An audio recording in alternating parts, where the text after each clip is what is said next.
Morning students, मैं captain Sakya Hind model school के digital class में एक बार फिर आपका स्वागत है। देखिए, आज जो हमारा टॉपिक रहेगा वो सेंटेंस को लेकर रहेगा, मींस सेंटेंस से रिलेटेड रहेगा। सबसे पहले हम समझते हैं सेंटेंस का मतलब क्या होता है। तो देखिए, सेंटेंस का जो मतलब होता है वो होता है वाक्य। क्या होता है? वाक्य। अब वाक्य कैसे बनता है, किस प्रकार के स्ट्रक्चर को वाक्य में परिवर्तित किया जाता है, तो हम उसके बारे में समझते हैं। उसकी डेफिनेशन समझते हैं। सबसे पहले, a sentence is a group of words. एक वाक्य शब्दों का समूह होता है, arranged in a way to express complete sense. इस तरीके से उन शब्दों के समूह को व्यवस्थित किया जाता है ताकि वो मतलब कि कंप्लीट सेंस दे, पूर्ण अर्थ दे। तो वो हमारा सेंटेंस कहलाता है। जैसे मान लो मैंने एग्जांपल दिया है, he is your close friend. वह आपका पक्का मित्र है, करीबी मित्र है। तो इसमें क्या है, किसी भी सेंटेंस की जो अफर्मेटिव टाइप का जो सेंटेंस होता है, असर्टिव टाइप का जो सेंटेंस होता है, उसकी जो बनावट होती जो, तो वो सबसे पहले सब्जेक्ट होता है, उसके बाद में वर्ब होती है, उसके बाद में ऑब्जेक्ट होता है, और लास्ट में अदर पार्ट आता है सेंटेंस का। तो इस तरीके से हमारा ये सेंटेंस होता है। अब हम समझते हैं काइंड्स ऑफ सेंटेंस, मतलब सेंटेंस कितने प्रकार के होते हैं। तो आपके सेंटेंस 5 प्रकार के होते हैं। कितने प्रकार के होते हैं? आपके सेंटेंस 5 प्रकार के होते हैं। सबसे पहला जो है वो है असर्टिव सेंटेंस। असर्टिव सेंटेंस का जो मीनिंग होता है वो होता है कथनात्मक वाक्य। उसके बाद में आपका इंटेरोगेटिव सेंटेंस आता है। इंटेरोगेटिव सेंटेंस का मतलब होता है प्रश्नवाचक वाक्य। तीसरा जो है आपका इंपेरेटिव सेंटेंस आता है। इंपेरेटिव सेंटेंस का जो मीनिंग होता है वो आज्ञासूचक वाक्य होता है। आज्ञासूचक भी कह सकते हो आप, आज्ञावाचक भी कह सकते हो। उसके बाद में 4th नंबर पे आपका ऑप्टेटिव सेंटेंस आता है। ऑप्टेटिव सेंटेंस का मतलब होता है इच्छा सूचक वाक्य। उसके बाद लास्ट में आपका एक्सक्लेमेटरी सेंटेंस आता है। एक्सक्लेमेटरी सेंटेंस का मतलब होता है विस्मय सूचक वाक्य। तो इस तरह से आपके 5 प्रकार के सेंटेंस होते हैं।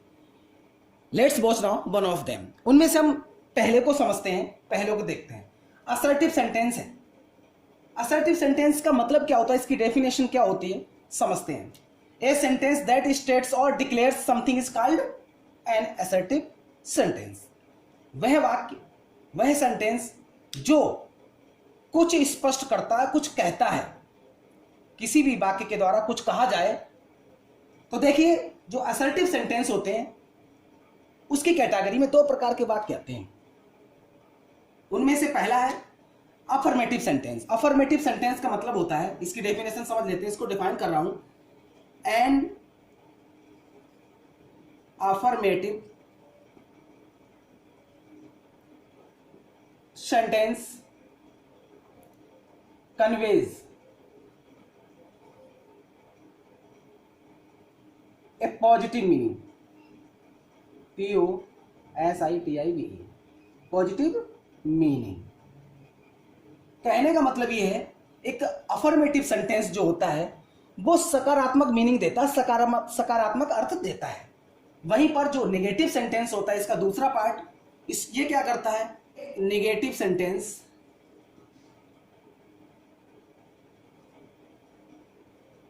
Conveys negative meaning.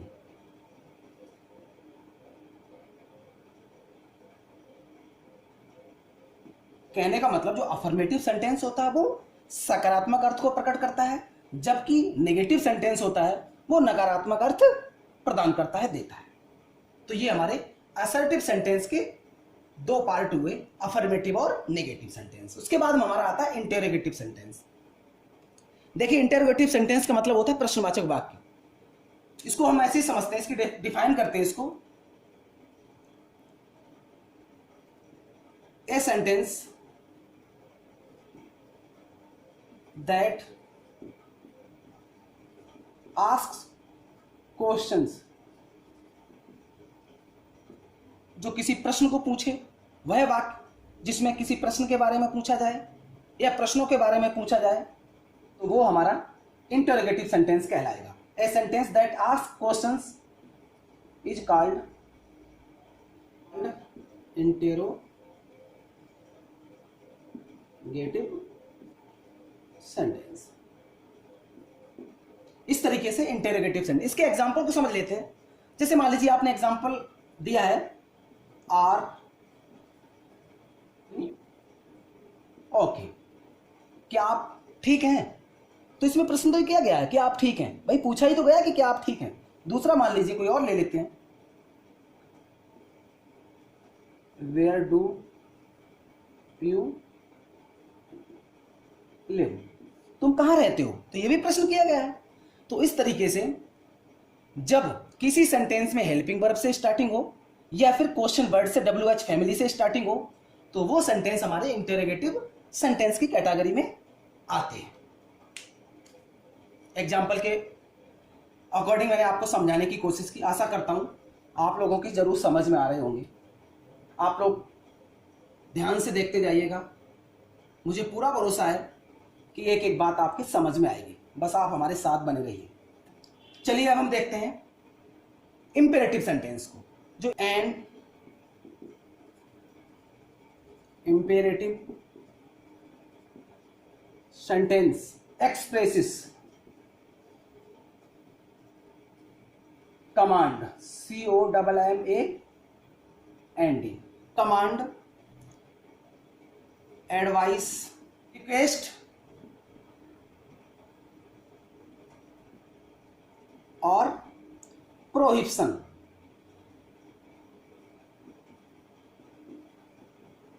प्रोहिबिशन कहने का मतलब ये है, इंपेरेटिव वाक्य वो वाक्य होता है, आज्ञा सूचक वाक्य वो वाक्य होता है जिसमें क्या क्या व्यक्त किया जाता है। एक तो आदेश दिया जाता है सेंटेंस में, आदेश से संबंधित वाक्य होते हैं। एक सलाह दी जाती है, मतलब सलाह से संबंधित वाक्य होते हैं। एक प्रकार के रिक्वेस्ट वाले वाक्य होते हैं जिसमें हम आग्रह करते हैं किसी से कुछ करने का, करवाने का। और एक वो होता है जिसमें हम मना करते हैं, किसी काम को ना करने के लिए कहते हैं, तो वो हमारा प्रोहिबिशन की कैटेगरी में आता है। जैसे एग्जाम्पल के अकॉर्डिंग समझते हैं, ओपन द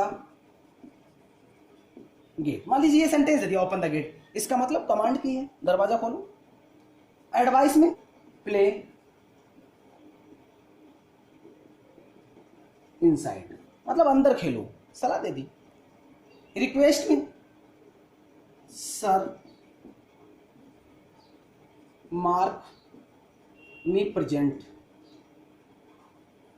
ना, श्रीमान जी अब मेरी हाजिरी लगा दो, तो इसमें रिक्वेस्ट हो गई। प्रोहिबिशन में क्या आएगा, डोंट स्पिट हियर, मतलब यहां मत थूको। तो ये सेंटेंस हमारे सभी के सभी किसमें आए हैं, इंपेरेटिव सेंटेंस की कैटेगरी में। इसके बाद में हम समझेंगे जो हमारा पॉइंट है fourth, optative sentence. Optative sentence का मतलब क्या होता है हम उसको समझेंगे।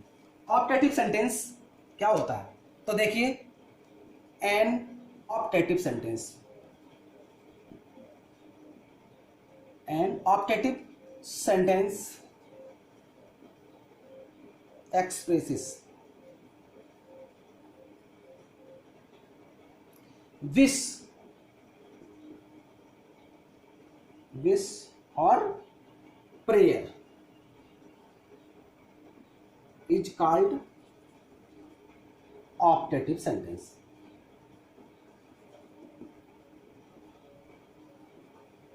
कहने का मतलब यह है जिस वाक्य में इच्छा प्रकट की गई हो, किसी के लिए हम कुछ सोचते हैं, इच्छा प्रकट करते हैं कि भगवान करे तुम्हारा भला हो, भगवान करे उसकी उम्र 100 साल की हो, या किसी के लिए प्रार्थना करते हैं, ईश्वर से कामना करते हैं, तो कामना से संबंधित, इच्छा से संबंधित जब हम कोई भी वाक्य बनाते हैं तो वो वाक्य हमारा कैसा आता है, ऑप्टेटिव सेंटेंस की कैटेगरी में आता है। जैसे मान लीजिए सेंटेंस मैंने दे दिया, may you live long. Last में देखो, ऑप्टेटिव सेंटेंस के लास्ट में क्या होता है, साइन ऑफ ऑप्टेटिव जरूर लगा होता है। ये इस तरीके से साइन लगा होगा, और मोस्टली सेंटेंस की शुरुआत में मे होता है। मे सी गेट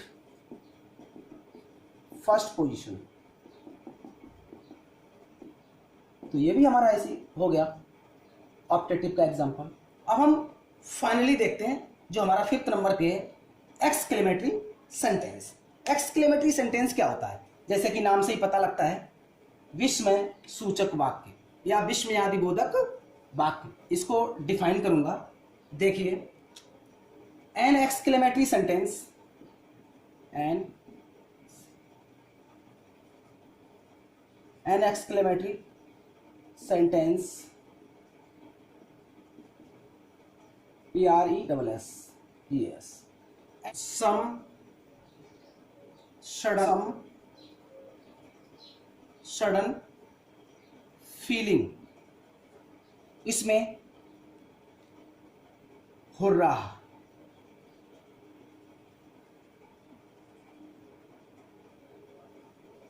जोए, शोक और वंडर। कहने का मतलब एक्सक्लेमेटरी सेंटेंस में किस प्रकार की फीलिंग होती है, कैसे सेंटेंस आते हैं जिसमें एकदम खुशी, मतलब कि हुर्रा शब्द का भी यूज होता है। जोए, एकदम खुशी, हुर्रा जो एक ही सेंस के लिए जाने जाते हैं। सोरो, इसमें दुख की बात भी हो सकती है, एकदम अचानक दुख से संबंधित आपको कोई बात मिल सकती है, सेंटेंस मिल सकता है, सूचना मिल सकती है, अथवा आश्चर्य से संबंधित भी कोई वाक्य हो सकता है। एग्जाम्पल मान लीजिए आपको दिया, क्या दिया? Hurrah, we have the final match. तो ये जो सेंटेंस में जब हुर्रा का यूज कर दिया गया है, तो ऐसे मान लीजिए आप, ये सेंटेंस हमारा एक्सक्लेमेटरी की कैटेगरी में आ गया। यदि दुख से संबंधित कोई सेंटेंस है जिसमें एलास शब्द का यूज होता है, एलास सी हैज